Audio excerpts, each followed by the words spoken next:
What's up, Dunwoody? Welcome back to the podcast. It's all about Dunwoody, Georgia. My name is Matt Weber. Show is brought to you by Dr. Brett Friedman with Village Orthodontics and Discover Dunwoody. And I got two friends here with me today, Jimmy and Tim. We are going to talk about Light Up Dunwoody. So if you recognize Jimmy's face, he is here every year for What's Up Dunwoody, for the Light Up Dunwoody, I mean. But yeah, so let's get into the event, guys. And I saw that it was moved from Donaldson-Bannister House.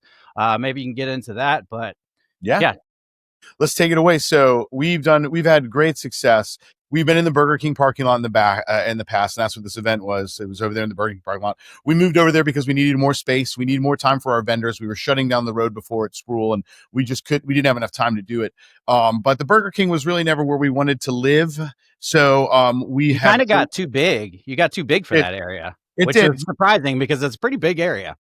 We had two problems. One is that no one could see the dancers when everybody showed up because they were on the floor, they were on the ground level, and it was so large that we really exceeded our capacity last year. So we had to find a place that could house this event and give us room to grow. And we're very excited to announce that the Dunwoody Homeowners Association has now partnered with the Dunwoody Preservation Trust. So DHA and DPT are presenting sponsors. They have graciously allowed us to come onto the Donaldson-Bannister Farm, and that's where we're going to host it this year. Yeah. And then probably right after you made that decision, that shopping center sold. And so there might actually be something at Burger King. So this actually works out really well. We were told that as well. We were told that there's a tenant moving in. So it was very important for us to find a new home because within the next year, there could be a tenant there, and that just wasn't an option anymore. So it was time to move and it was time to grow. And I can't tell you how excited we are.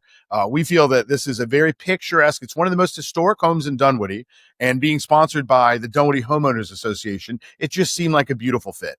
Yeah, absolutely. Absolutely. Tim, what's your favorite part of Light Up Dunwoody? My favorite part is at the end, sun's going down, you count down, everybody's excited, and then all of a sudden you've got this beautiful tree and the menorah light up. Yeah. And it's kind of I'm old. I remember magic moments from the dinosaur era, but that's a magic moment. And I think kids of all ages get excited about that moment when the tree and the menorah light up at sundown. That to me sort of, nostalgically is my favorite part of Light Up Dunwoody. Yeah. Jimmy, you've got some nostalgia with that property as well, right? I do. I'll tell two things that are really cool. We've talked about this a few times on the podcast. I'll tell you, one of the things that my wife, Leah, that if everybody works with me and they know Leah, she's worked into Dunwoody with the parade and other events. We took our first child's coming soon photo at 2015 at Light Up Dunwoody, and now it's 2025. So 10 years ago. So it's great to see that this tradition has lasted. I grew up next door to the Donaldson. My parents are still there. So as a kid, I was one of the caretakers of that property. I helped take care of the animals. I helped the Chestnuts, who were the last owners of that house. And I always thought that it would be a great place for an event like this. And I've been pushing for this for 2 years. So the fact that this is coming together is, I think it's great as an event producer, but as a Dunwoodian, it just warms my heart to see us at this great property. That's awesome. Yeah, I remember you told me stories about going to feed the horses over there. I like how you say caretaker. I feel like you were more just hanging out there with your friends. So. I'll tell you, they had donkeys, they had goats, they had horses, there was a dog, and they showed me I had to go and shovel and put the food in, and I even cleaned the pool that's buried in. I was telling that the other day. So I spent a lot of good time. I was always a little nervous when the sun went down because we all know that house is haunted. So as soon as that sun, I had to get out of there. But I love what Dunwoody Preservation Trust has done to keep that house in good, not only in good repair, but add on to it. And the city of Dunwoody made it a park. That is a blessing. And I'm just so glad to see traditions continue there. We've got this great longstanding tradition. We're moving to a new home, and I hope that this becomes our forever home. I truly hope this works because it's a beautiful place to have. Are you going to bring animals back this year? Man, I was talking to a petting zoo. My daughter Rosie has asked if we could have a petting zoo. So I think one of the beautiful things about this venue is we're going to bring everything that we did last year. One of the big differences is we've got a stage. We've got a 20 by 30 foot stage that we're going to bring so that we can elevate all the entertainers, which will be in the pasture. And then I think once we can check off everything and it works smooth for us, we're going to start adding to that. And I would love to see a petting zoo brought in for the kids. Just It's the perfect. reindeers. That's all I'm asking for is the Oh, reindeers. thank you, Matt. We do. There's a couple photo ops that I want to talk about. Sorry, I thought I just laid you up for that, but You did. You did. You got. I appreciate you, Matt. So we've That's got my a kid's couple. favorite part. Pick, Matt. Yeah. We do. We've got. And well, I'll tell you. In the past, the photo op was the reindeer with the street in the background. Absolutely. This year, we're going to have the farmhouse in the background. So I think that's going to make for a beautiful picture with the reindeer. We also have live Santa photos, and it's a professional photo. So we have a photographer there taking free Santa photos from 2 to 6. Santa David has been with us for over 15 years, and he's coming back again. He's phenomenal. He's great with kids. That guy sits for 4 hours and smiles with these children, and he's a wonderful man. So we've got him coming back. Great entertainers. The reindeer are coming back, and we've got great food trucks. It's going to be a really good time. Yeah, and Tim's paying for those pictures too, right? The DHA. Every one of them. I think that's your draw right there. I think that you need to really put that out because free Santa pictures. There you go. Well, Matt, let me add to that, man. This Santa David is $350 for a 30-minute private session. That's what he costs. So you're getting the same quality with a real photographer for free, and you're getting it in this beautiful barn setting. So that's always been the big draw. We talk about the entertainment and all of that, but this is a family event. Kids come to get their photo with Santa. The reindeer is great too. And then we've got a lot of dancers. Dan & Company is bringing 80 dancers with them this year. So I can say we have well over 100 entertainers that will performers that will be up on stage this year, That's which is awesome. great. It's great. Yeah, very cool. From Santa's perspective, Santa himself likes the way that we do Light Up Dunwoody, that we do give an opportunity for a free photo as opposed to standing in line and paying whatever you pay for a photo with Santa.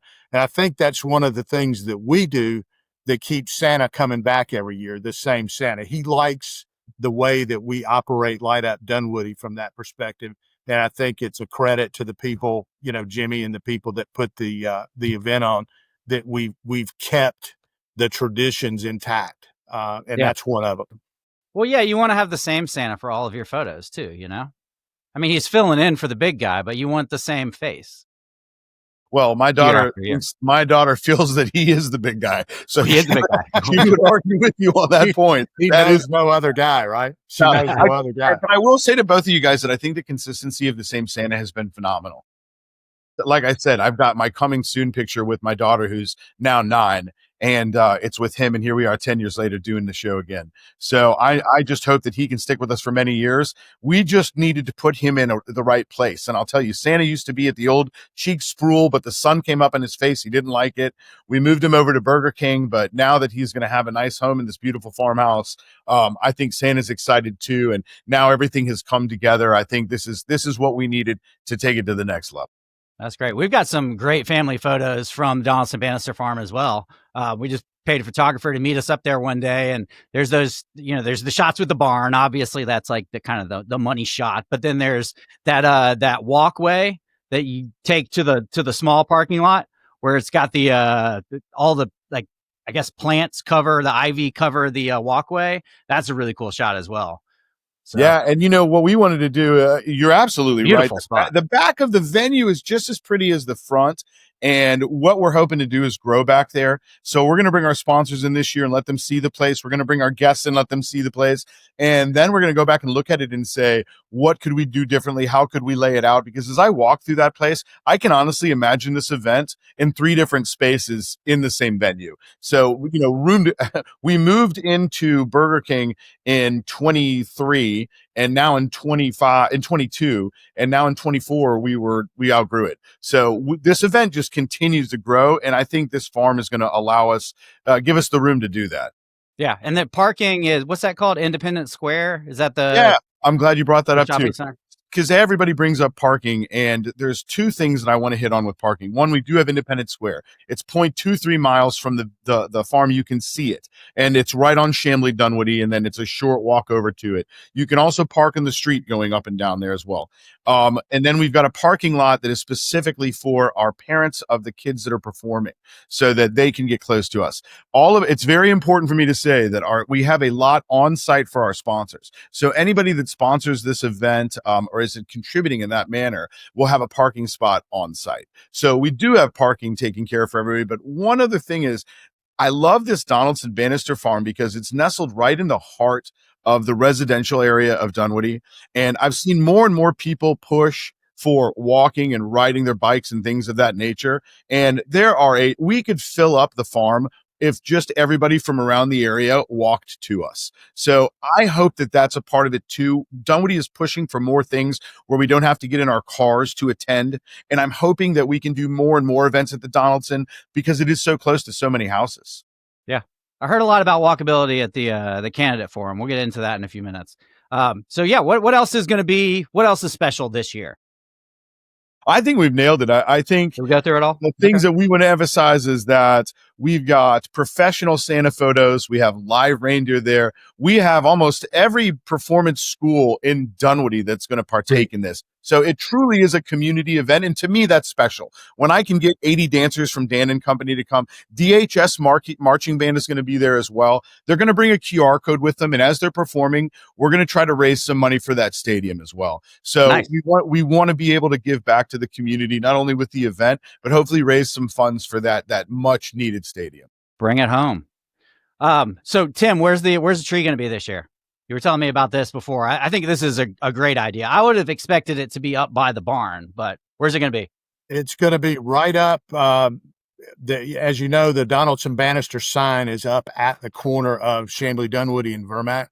The tree and the menorah will be inside the fence at that corner of the intersection. So literally at the traffic light at Chamblee-Dunwoody and Vermac is going to be the 26-foot tree and the menorah that we raised funds for. Miss it.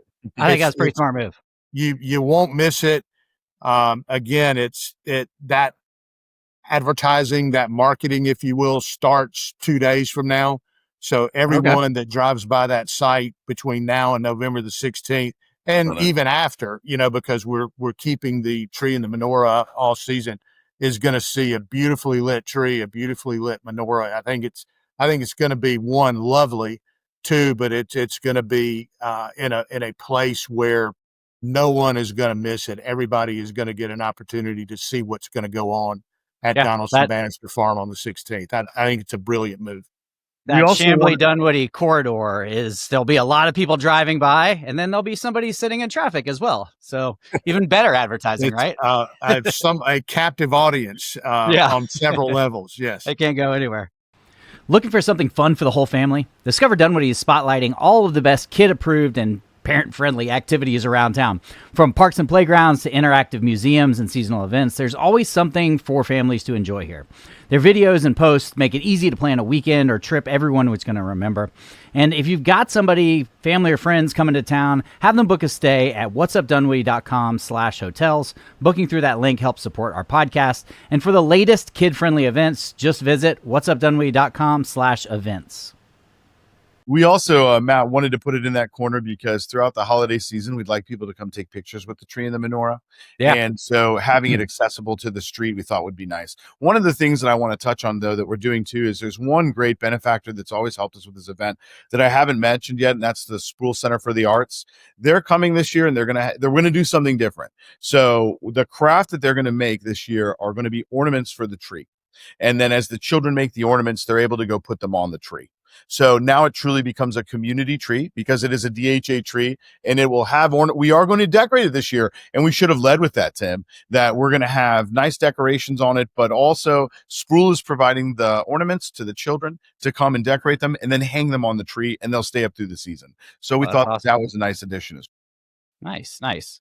Okay. Well, I think we've hit everything. There's the marching bands. You were talking about DHS coming and playing some music.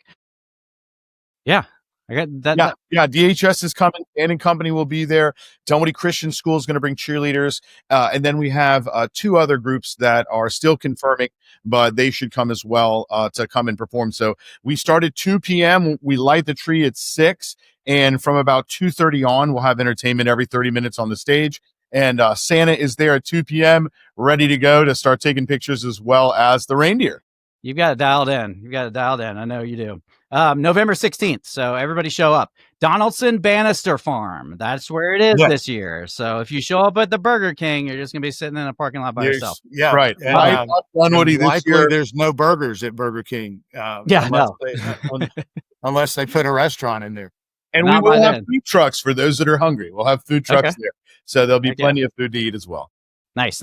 Okay, before we go, I want to talk about the candidate forum that, Tim, you put it on, and Jimmy was kind of a last-minute add-on, and I couldn't have been more impressed with what you guys did. And that was just, I'm going to date the episode, but last night or 2 nights ago, for the candidate forum, I wasn't able to make it, but I listened, and I heard everything, which is, it's difficult to record. And DHA, I've been part of this. We've had a hard time like recording things and, making sure people can see them live, ask questions, that kind of thing. And then also be able to watch it later.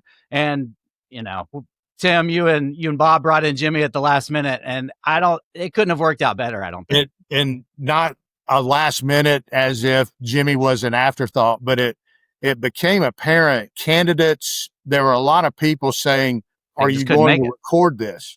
Yeah. And Bob and I kind of looked at each other one day and said, we probably ought to figure out how to record this. And in my Facebook post, I gave Jimmy a great shout out because he was the guy that brought the candidate forum to life, if you will, that it wasn't just a static event at the Stage Door Theater. But in the sort of the Paul Harvey, now the rest of the story, that literally came together late into the evening on Tuesday. Yeah. And we got it all worked out. Jimmy showed up at 4. We got set up, got everything ready to go. And I think Bob Fasella said it best. I think it gave us, an opportunity to get back in the game because DHA has done candidate forums in the past, but it gave us a very, very professional edge to the event. And it's one that we're going to want to replicate in the future when we have the opportunity to do other candidate forums. So the gentleman on my left with the beard is the guy that made that happen. And we really appreciate that coming together the way it did. And I think the candidates appreciated it because now they have a vehicle that they can use in their political marketing between now and November the 4th when everybody goes to vote. So I think it was one of those situations that was a win-win-win, if you will, with the way it turned out. So thank you for the props. Yeah, they're if they're smart, they'll clip it up and put it out on their own social media. See if they know how to do that. I thought it was really, really good, and Jimmy did a great job recording it. But Tim, you guys also, you've had all these new initiatives with the DHA, and I've been really impressed. Since you came in and since Julia came in, it's just it's been a different feel. And you were able to, at one point you panned, and I think actually at another point you mentioned that there was like 70 people there. That's more that have been to a candidate forum in a long time, if ever. Great crowd. And we kind of joked. We said we hope that it's not the same 20 people that come to the DHA monthly meetings, and it certainly was not that. I was ecstatic with the crowd. Absolutely. And I think had we had more time, and maybe in future events, we will spread the answer period out. We maybe will take it to an hour and a half instead of an hour. But first time back into the game, we had to make some decisions as to how we wanted it to work. And I think at 7:00 on a Wednesday night, I think the 70 people that were there probably appreciated that they got out of there a little after 8. Yeah. But I would have listened longer. And I am not better than anybody. I'm not a political person, but local politics, like I could have listened for 2 hours. It was, they did a really good job. And all of the, all the participants were great. Bob did a good job mediating, I guess. Yeah. And Eating about halfway coffee through, they cobs. figured out Bob's got a halfway good through they figured out that annoying timer had to be changed. And somebody, I think it was Kathy or Sue, maybe put that together. We, you know, Right. and like he always does, you know, Jimmy and I and Bob, but we discuss some things about next time. You know, just from a production quality standpoint. I mean, I don't think it could have been pulled off any better, but it's that, all right, let's think about what we just did and what we can do next time. And those conversations have already been had. So in 2 years, when, you know, the at-large candidates and the mayor's race is front and center, I think we're going to be, DHA is going to be right back there, you know, doing what we did this past Wednesday. And I think it'll be bigger and better, and we'll learn as we go and do better next time. And you'll probably fill the room too. You'll probably fill the room in 2 years as well. And Yeah, and Rough Draft probably loves piggybacking off what you guys have done because they can put that out, get more people there. Yep. Rough Draft teamed up with the DHA with a lot of stuff, and they're super helpful as well. And Kathy, you know, was there asking the questions as well too. Yep. But I And Rough appreciate the compliment. I mean, it's been a great. pivot year, as we've called it at the DHA. I can't do what I do without people like Jimmy and Leah, you know, helping out, one with production, two with sponsorships. And, you know, as one of the heads of the parade, that, you know, my job is as DHA president is not to get in and take over, but to get in and support what the people who are in charge of the events are doing. I want to know what's going on. I keep score. Tracy Balin, you know, lets me know what we can do and what we can't do financially. And it's been a lot of fun. There's frustrating parts to being the head of a civic organization, particularly a nonprofit organization. I'm sure. But the support's been fantastic. And I think you'll see between now and the end of the year, a couple of our initiatives that are still in the works are going to come to fruition. We will all, you, Penny, Jimmy, Leah, we'll all hit the ground running in 2026. And I think DHA is I think we're relevant again, and I think we will continue to improve on that. I'll add to that and say that Tim's brought a lot of relevance back to the DHA and great leadership as well. So I appreciate him being there, and you know, and I think that there's more to be done, but he has really allowed us to do what we need to do and brought in some really great people and supported the great people like you and Penny in the parade and that are working hard and doing what they do. So I just want to say kudos to Tim because you know, everybody in the past has been great. I love the DHA, but he's got energy and a fire, and it is propelled us. So I really appreciate him as well. Yeah, thanks, guys. Appreciate that. A new fire is being brought in. So Jimmy, in my head right now, I'm picturing Leah behind the camera saying, "Tell them about the sponsors." So do you want to make a couple of sponsor plugs? Oh, you know, I know you probably don't have a list in front of you, but give me a few of them. I'm in Jekyll Island and she's back in Atlanta and she was just feverishly texting me. I will say this with sponsors. We're still, I've got DHA and DPTR presenting. I have Lisa Torres who always jumps in right off the bat without asking. And she is wonderful.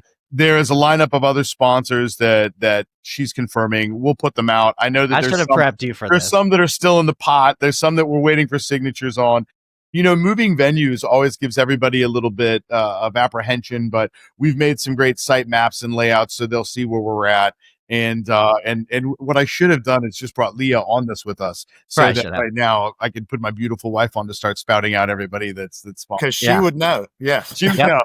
My job is production, and Leah's job is sponsorship, and we don't mingle. Absolutely. She would have made this a more attractive crew as well. She would have.